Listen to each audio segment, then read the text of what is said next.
कि ये प्रेस वार्ता एक बहुत ही गंभीर विषय पर बुलाई गई है, जो अभी सामने आया है कि नीट के परीक्षा में एक बार फिर से धांधली हुई है।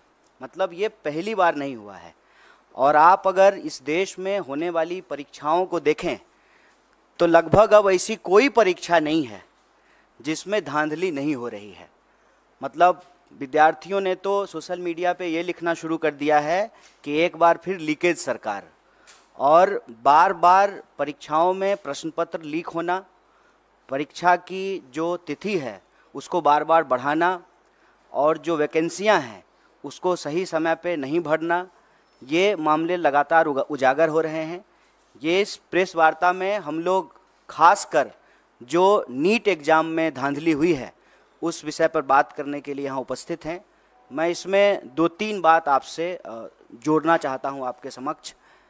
अव्वल तो आप सब लोगों ने देखा होगा कि चुनाव से पहले आदरणीय प्रधानमंत्री जी परीक्षा पर चर्चा करते हैं। हमारे यहाँ कहावत है, जाके पैर न फटे विवाही, वो क्या जाने पीड़ पड़ाई। तो चुनाव से पहले आप परीक्षा पे चर्चा करते हैं। चुनाव जब समाप्त हो जाता है, पूरे 5 साल तक जो परीक्षाओं में धांधली होती है, टाइम पे एग्ज़ाम नहीं होता है, और जो वैकेंसियां हैं उसके बारे में आप कोई बात नहीं करते हैं।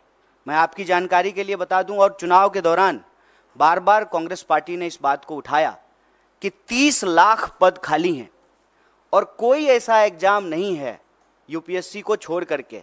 अगर यही हालत रही तो मुझे लगता है कि आने वाले दिनों में यूपीएससी के एग्ज़ाम भी सही तरीके से कंडक्ट नहीं हो पाएंगे। जिन एग्ज़ामों में आज तक कोई गड़बड़ी और धांधली नहीं हुई थी, उन एग्ज़ामों में भी गड़बड़ी और धांधली हो रही है। नीट का जहाँ तक सवाल है, इसके 3 प्रमुख बिंदु हैं। पहली बार लोग कहते हैं कि रैंक 1 2 लोग होगा, 4 लाख होगा। इस बार नीट के एग्ज़ाम में जब आप उसके रिजल्ट को देखेंगे, 67 लोग जो है वो जो है फर्स्ट रैंकर हैं, और उसमें से 720 नंबर मिला है, मतलब 100% मार्क्स मिला है।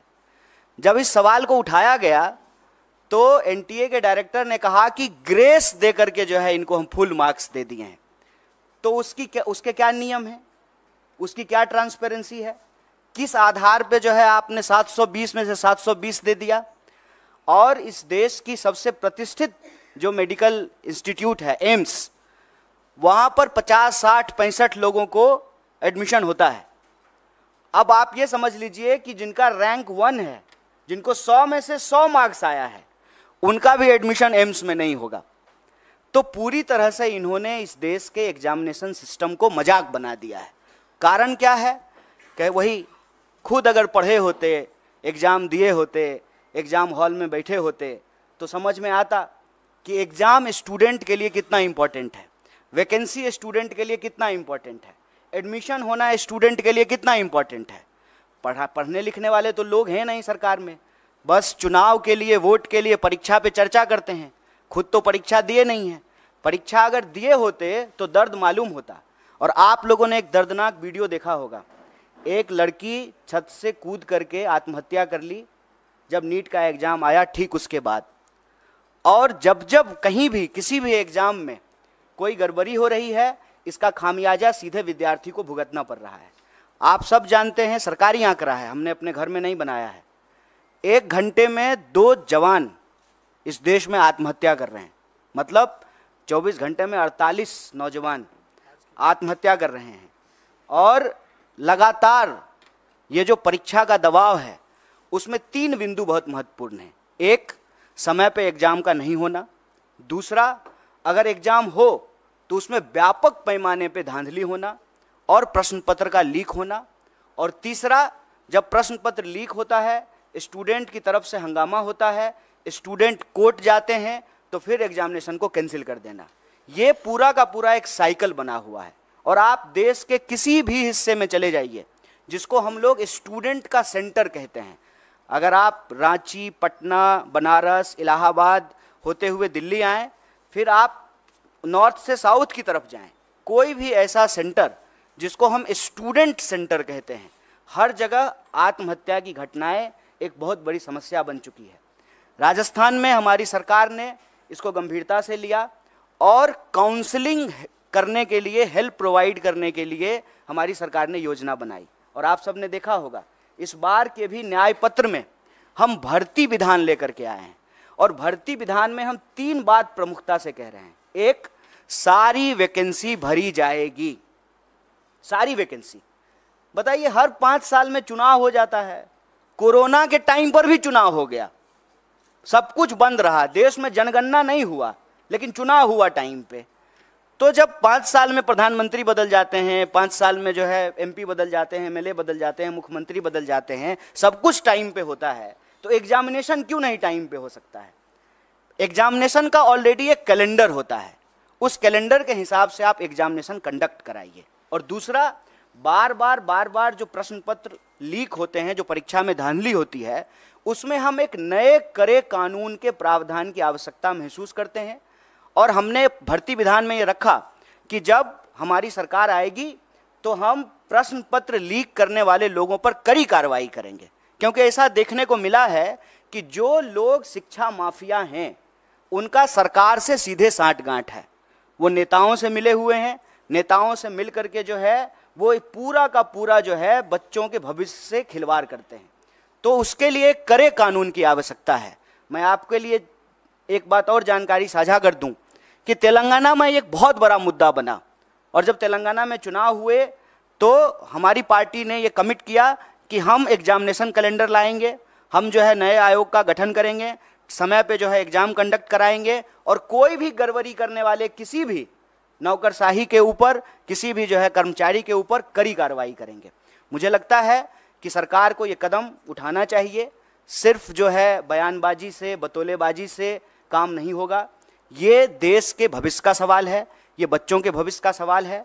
और नेट को लेकर के, नीट को लेकर के, देश के अंदर होने वाले किसी भी एग्जाम को लेकर के कांग्रेस पार्टी ने, हमारे राष्ट्रीय अध्यक्ष ने कहा है कि सुप्रीम कोर्ट की निगरानी में इसकी एक उच्च स्तरीय जांच हो, और अगर आवश्यकता पड़े, गड़बड़ियां इस लेवल पे अगर पाई जाए तो इसको एग्जामिनेशन को रिकंडक्ट कराया जाए। अगर जो लोग कंप्लेन लेकर के गए और कुछ लोगों का नंबर जो है 720 में से 720 कर दिया गया, तो बाकी लोग जो भी कंप्लेन कर रहे हैं उसकी भी सुनवाई होना चाहिए, उसका रिड्रेसल होना चाहिए। और इस देश के भीतर भाजपा को हम ये कहना चाहते हैं कि आप युवाओं के भविष्य से खिलवाड़ करना बंद कीजिए, परीक्षा पर चर्चा का नाटक बंद कीजिए, समय पर परीक्षा कराइए, और परीक्षा में धांधली करने वाले लोगों के ऊपर कड़ी कार्रवाई कीजिए। और इस देश के भीतर जितने भी रिक्त पद हैं उनको इमीडिएटली जो है आपको भरना चाहिए। और यह जो आपकी ध्यान भटकाओ योजना है, मैं कहता हूं कि देश की संस्थाओं को सरकार से अच्छी चीजें सीखनी चाहिए। सरकार से देश की संस्थाओं को गलत चीजें सीखने की जरूरत नहीं है। जैसे सरकार का काम है डाइवर्ट करना, उसी तरह से संस्थाएं भी जो है ध्यान भटकाओ योजना में संलिप्त हो गई है। एक सीधा सा प्रश्न है कि जब परिणाम आना था 14 तारीख को, तो आप 4 तारीख को परिणाम क्यों लेकर के आए हैं? कि पूरा देश जो है वो इलेक्शन रिजल्ट में बिजी रहेगा तो बच्चों की कौन सुनेगा? माँ बाप भी जो है टीवी पे बैठ करके इलेक्शन रिजल्ट देख रहे होंगे, तो जो रिजल्ट में गड़बड़ी हुई है उसके बारे में कौन सुनेगा? वो माँ बाप को जाकर के बताएंगे कि हमने अच्छा एग्जाम दिया है, हमने सारे पेपर जो है अटेम्प्ट किए हैं, तो माँ बाप भी कहेंगे कि नहीं इसमें तुम्हारी गलती है। लेकिन जब आप इस पूरे प्रोसेस को देखेंगे, विद्यार्थी की कहीं से भी गलती नहीं है, क्योंकि ट्रांसपेरेंट तरीके से एग्जाम नहीं कराया गया है। और साफ साफ एनटीए ने साफ साफ जो है इस बात से डिनाई कर दिया कि जो है पेपर लीक हुए हैं। जबकि पटना का एक कॉन्क्रीट एग्जाम्पल है कि कुछ सेंटर पर प्रश्न पत्र की लीक की शिकायत आई और पटना पुलिस ने लोगों को गिरफ्तार किया on record. Patna police paper leak करने के मामले में कुछ लोगों को गिरफ्तार कर रही है और एजेंसी कह रही है कि कोई प्रश्न पत्र लीक नहीं हुआ है। और मजेदार बात यह है कि 67 लोग वो रैंक 1 है। और उससे भी एक मजेदार बात जान लीजिए, एक ही लाइन में 12 लोग जो बैठे हुए हैं वो सबको रैंक 1 आया है। मैं समझ रहे हैं कि इनको भी रैंक 1, हमको भी रैंक 1, इनको भी रैंक 1। दुनिया की सारी काबिलियत लेकर के हम ही तीनों बैठे हुए हैं, बाकी और जो है स्टूडेंट के पास कोई टैलेंट नहीं है। एक ही सेंटर पर, एक ही रो में बैठे हुए 12 लोग टॉप कर गए हैं, और 100 में 100। हम किसी की योग्यता पे सवाल नहीं उठा रहे हैं, लेकिन जो एनटीए है उसकी योग्यता पे जरूर सवाल उठा रहे हैं, सरकार की मंशा पे सवाल उठा रहे हैं, और सीधा सीधा ये मांग कर रहे हैं कि आप देश के बच्चों के भविष्य से खेलना बंद कीजिए, युवाओं के भविष्य से खेलना बंद कीजिए, समय पर एग्जाम कराइए, धांधली को रोकने के लिए, पेपर लीक को रोकने के लिए कड़ा कानून बनाइए, और अभी जो नीट का मामला है उसकी जो है पुनर्समीक्षा कीजिए, जो लोग भी कंप्लेन कर रहे हैं उसका रिड्रेसल कीजिए। और सुप्रीम कोर्ट ने, हमारे अध्यक्ष जी ने डिमांड किया है, सुप्रीम कोर्ट की निगरानी में इसकी जांच कराइए, और जांच में ये गड़बड़ी, ये आरोप सही पाए जाते हैं तो आप एग्जाम को रिकंडक्ट कराइए, और ये चालाकी करना बंद कीजिए कि जिस दिन जो है लोकसभा इलेक्शन का रिजल्ट आ रहा है उसी दिन नीट का रिजल्ट निकाल देते हैं। और यह जो धांधली की गई है, गड़बड़ी की गई है, बच्चों के भविष्य के साथ जो खिलवाड़ किया है, ये चालाकी नहीं चलेगी। परीक्षा पर चर्चा का राजनीतिक और इलेक्टोरल पॉलिटिकल स्टंट हम लोग देख चुके हैं। ये बात जो है विद्यार्थियों को वोट बैंक में समझने का, समेटने का नहीं है। यह बात है कि बच्चे इस देश के भविष्य हैं और उनका जीवन मरण जुड़ा हुआ है इस बात से। लोगों की रूह कांप जानी चाहिए कि एग्जाम के रिजल्ट के बाद जिस पैमाने पे जो है लोग आत्महत्या कर रहे हैं, आप देखिए, वो लाइव वीडियो है, सीसीटीवी कैमरा का रिकॉर्डिंग है कि रिजल्ट आया है और लड़की जाकर के जो है जान दे दी है। और हम इस देश के विद्यार्थियों से आप सबके माध्यम से कहना चाहते हैं, हमारी पार्टी कंसर्न है। आपने देश भर से मैसेज किया है, ईमेल किया है, फ़ोन कॉल किए हैं, और हमारे लिए सरकार बनेगी, बन जाएगी, शपथ ग्रहण हो जाएगा, लेकिन ये मुद्दा हमारे लिए बहुत महत्वपूर्ण है। इसीलिए ज्यों ही इसकी जानकारी हम लोगों को मिली, हमारा जो स्टूडेंट विंग है NSUI, उसके अध्यक्ष और हमारी पार्टी के राष्ट्रीय अध्यक्ष ने इस मामले को उठाया है, और इसी गंभीरता को आगे बढ़ाते हुए हम लोगों ने यह प्रेस कॉन्फ्रेंस किया है। और हम उम्मीद करते हैं आप तमाम मीडिया के साथियों से कि आपके घर के भी बच्चे अलग अलग एग्ज़ाम की तैयारी करते हैं, आपके भी बच्चे हैं, हमारे घर के भी बच्चे हैं, और ये हमारे परिवार का और हमारे जो है देश के भविष्य का सवाल है। इस बात को जो है आप लोग भी इसी गंभीरता से उठाएंगे, सरकार से सवाल पूछेंगे और हमारी बात को जो है सरकार तक पहुंचाएंगे। बहुत बहुत धन्यवाद। नहीं, कोई सवाल है तो आप, उनका स्वागत है। नीट के इशू पे जो भी सवाल है आपका, उनका स्वागत है।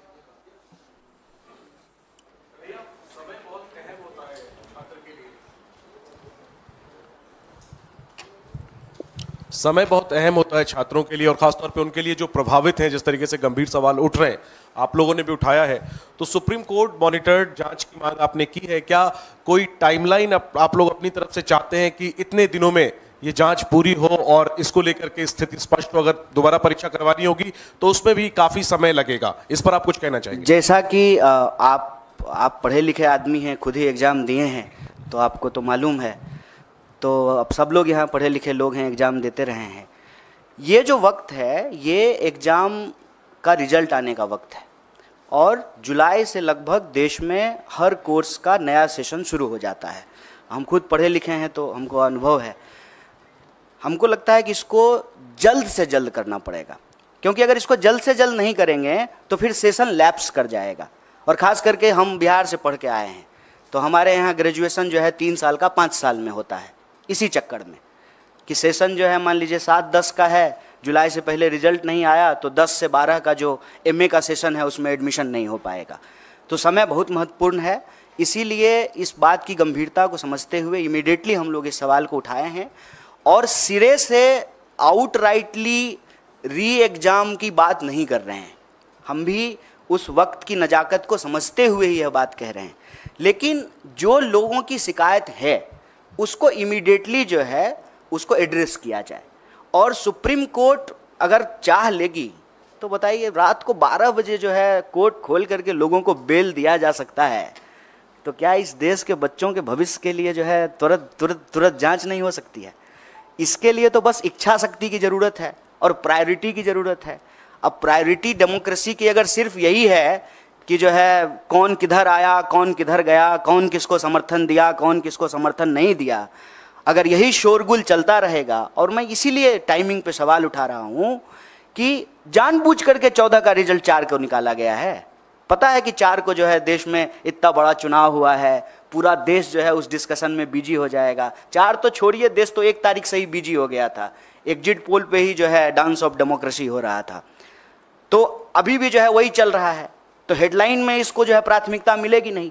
लेकिन हम कहते हैं कि डेमोक्रेसी तो लोगों से ही बनता है ना, और हम सबका, आपका, हमारा, सबका भविष्य तो हमारे बच्चों से है। अगर हमारे बच्चे परीक्षा के दबाव में आकर के, जिसमें उनकी कोई गलती नहीं है, आत्महत्या कर रहे हैं, इससे दर्दनाक बात क्या हो सकता है, और इससे ज़्यादा जरूरी बात भी कुछ नहीं हो सकता है। इस पर जो है तुरंत कार्रवाई करनी पड़ेगी, क्योंकि सेशन शुरू होने वाला है। तो ये सारी प्रक्रिया जो है तुरंत शुरू करना पड़ेगा। 24 लाख से ज़्यादा लोग, ज़्यादा स्टूडेंट जो हैं वो एग्जाम में अपीयर हुए हैं। इसीलिए हम कह रहे हैं कि इमीडिएटली री एग्जाम करने में प्रॉब्लम हो सकता है, लेकिन जिनके इशूज हैं, जिनके कंसर्न हैं, उसको इमीडिएटली जो है एनटीए एड्रेस करे और साइमल्टेनियसली जो है सुप्रीम कोर्ट की निगरानी में जांच हो, क्योंकि मामला इस साल का नहीं है और मामला सिर्फ एक एग्जाम का नहीं है। इसको समझने की जरूरत है। आप कोई भी एग्जाम उठा के देख लीजिए, देश में हर एग्जाम की कमोबेश यही हालत हो गई है। आप देखिए कि ग्रुप डी का भी अगर एग्जाम होता है रेलवे का, तो रेल में चढ़ने के लिए, ट्रेन में चढ़ने के लिए जगह नहीं होती है। मंदिर, मस्जिद, गुरुद्वारा, धर्मशाला, प्लेटफॉर्म, कोई ऐसी जगह नहीं है जहां बच्चे जो हैं वो गमछा डाल करके सो नहीं रहे। देश में होने वाले किसी भी एग्जाम की हालत आप देख लीजिए, किसी भी एग्जामिनेशन सेंटर के बाहर जा करके देख लीजिए। ये एक देश के लिए गंभीर विषय है। समय की नजाकत को समझते हुए इसको तुरंत करना चाहिए, ये हमारी मांग है।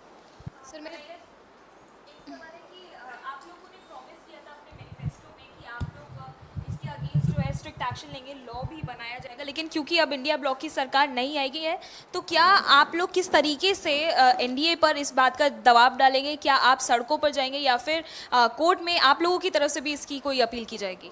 देखिए, एक अव्वल तो ये जान लीजिए कि विद्यार्थी इस देश के किसी राजनीतिक पार्टी या राजनीतिक दल के मोहताज नहीं है।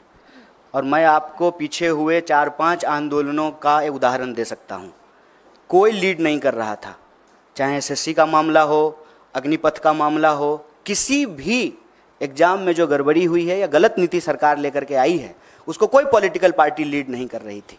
साइमल्टेनियसली जो है, क्योंकि जिसका जीवन उससे जुड़ा हुआ है, जिसका पूरा का पूरा भविष्य उससे जुड़ा हुआ है, उसके पास सड़क पर निकलने के अलावा कोई रास्ता नहीं बचता है। तो पॉलिटिकल पार्टी के मोहताज नहीं है।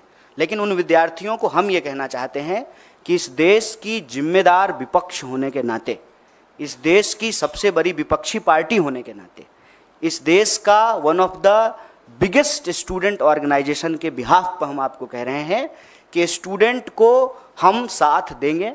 और हमारे लिए एक गंभीर विषय है, चुनाव पर चर्चा करने की बजाय, सरकार बनेगी कि नहीं बनेगी इसकी चर्चा करने की बजाय, अगर हम नीट के सवाल को प्राथमिकता दे रहे हैं तो आप हमारा कंसर्न समझ सकते हैं। हमारी सरकार नहीं बनी है, ठीक बात है। हमारी सरकार अगर बनी होती तो ये प्रेस कॉन्फ्रेंस करने की ज़रूरत ही नहीं पड़ती। हम प्रेस कॉन्फ्रेंस तो इसीलिए किए हैं ना कि आप लोगों के माध्यम से हमारी बात सरकार तक पहुँचे और हम इस देश के विद्यार्थियों के बिहाफ पर जो उनके डिमांड हैं वो सरकार तक पहुंचाने की जोरदार तरीके से कोशिश कर रहे हैं। सर, मेरा सवाल ये है, प्रदर्शन के मामले में आपको मैं बता दूं, ऑलरेडी कई जगह पे प्रोटेस्ट हो रहे हैं। हमारा जो है, हमने जो कंसर्न स्टूडेंट्स हैं उनसे बात की, उसमें से कुछ लोग ऑलरेडी कोर्ट मूव कर गए हैं। तो जब वो ऑलरेडी जो है पेटिशनर बन गए हैं तो हम लोगों को जो है उन्हीं के साथ हैं हम लोग जो है अलग से पेटिशनर नहीं बन रहे हैं, उनके साथ रहेंगे। और दूसरा ये कि हम तुरंत जो है एनटीए के साथ जो है एक डेलीगेशन भी मिलेगा और जो विद्यार्थी आंदोलन कर रहे हैं उनके साथ हम पूरी तरह से खड़े हैं और हमारा पूरा नैतिक समर्थन है। सर, लगातार जिस तरीके से नीट के एग्जाम में हम देख रहे हैं गड़बड़ी हुई है, इसमें बहुत सारे ऐसे बच्चे हैं जिनके पास टाइमिंग का इशू रहा होगा, जो एग्जाम के लिए अपीयर किए होंगे, काफ़ी सालों से भी कर रहे होंगे, तो उनकी भी कुछ मांगे होंगी, उसके लिए आप क्या कुछ कहना चाहेंगे? देखिए, वैसे आप अगर इस देश में परीक्षा संबंधित किसी धांधली या गड़बड़ी को देखेंगे तो कंसर्न समूह बन जाते हैं, क्योंकि हम लोग तो एक एग्ज़ाम की बात करते हैं, लेकिन जब रियल ग्राउंड पे जा कर के अपीयर होने वाले स्टूडेंट को देखेंगे ग्रुप और क्राइटेरिया को देखेंगे तो अलग अलग तरह की जो है वस्तु स्थिति उत्पन्न हो जाती है। मान लीजिए जिनका लास्ट अटेम्प्ट है या जिनका एज का बात है, तो उनका रहता है कि हम री एग्ज़ाम कराएं। हम इसको लेकर के अपनी तरफ से कोई बात नहीं कह रहे हैं, जो विद्यार्थियों की तरफ से मांग आ रही है उसी को रीइटरेट कर रहे हैं।